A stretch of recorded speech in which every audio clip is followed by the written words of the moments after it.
thank you so much. I was here and I listened to the panel. It was very important because generally there was discussion about AI and elections. And one of the things that caught my curiosity was AI was described as a dog that hasn't barked, and especially with many elections that we have in front of us, especially in the US, which is a very powerful and influential country, is that election that could affect the rest of the world. I wonder what are some of the steps that Microsoft has taken to ensure that the AI is not used in an evil way or to Right. manipulate people?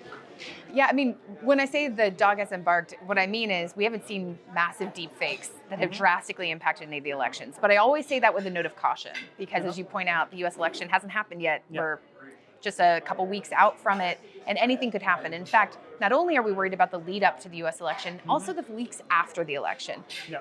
Before the election is finally determined and we have the final results, there's always a chance that there could be manipulation Yeah. in the information environment. So we continue to be vigilant. And what vigilance means for Microsoft is a few things. One, we think we have a responsibility when it comes to this technology in not only how we build it, Yeah. but also things around transparency and resilience as well. So one of the things that we've done is worked with this organization called C2PA around something called content provenance. And what that means is when you go online to LinkedIn, for example, and you see an image, we think it's important to have labels that tells you if that's AI generated, that kind of thing. It's a complex field and there's a lot of work to be done, but we have a responsibility when it comes to the labeling and transparency side. And then other things we've done have been around making it easy for election officials and campaigns to notify us if they think that there's a deep fake of them so that we can do the analytics and then respond to them and of course take appropriate action on our platform. So those are a few of the things that we've put in place. And I suppose that this happens around the world with different countries, not just the US. Yes, this is a global effort because we recognize that this technology is being used globally. So our mitigations and our practices, including that form, that's available globally. Just I'm curious, like how close is this relationship between Microsoft and the governments and the states representative around the world?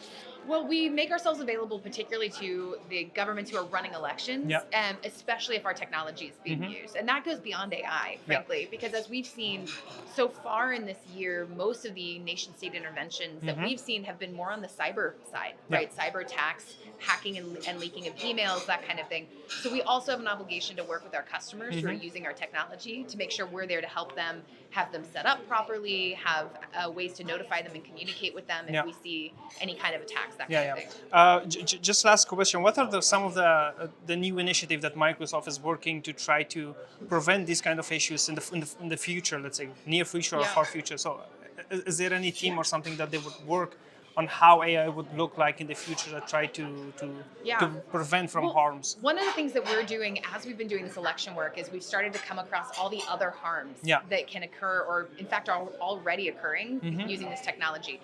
So there are a few we've identified that we've started to lay out policy proposals for and also working with civil society and nonprofits to help mitigate. That includes gender. It came up on the panel that women are highly targeted by this technology.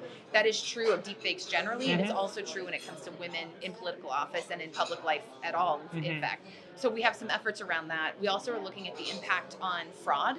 So this is, again, outside of elections, but it's where we're seeing this technology really used right now is to defraud people out of money. So an elderly person may get a phone call and they think it's their grandchild asking for money, and it's really an audio deep fake. So that we need more from both a regulatory perspective, but also from a mitigations perspective on the technology side to try and alleviate what those harms are right now. So we have a lot of teams focusing on those harms as well as others that haven't yet occurred, but we think might be coming as the technology advances, and particularly as adversaries figure out how to use the technology better.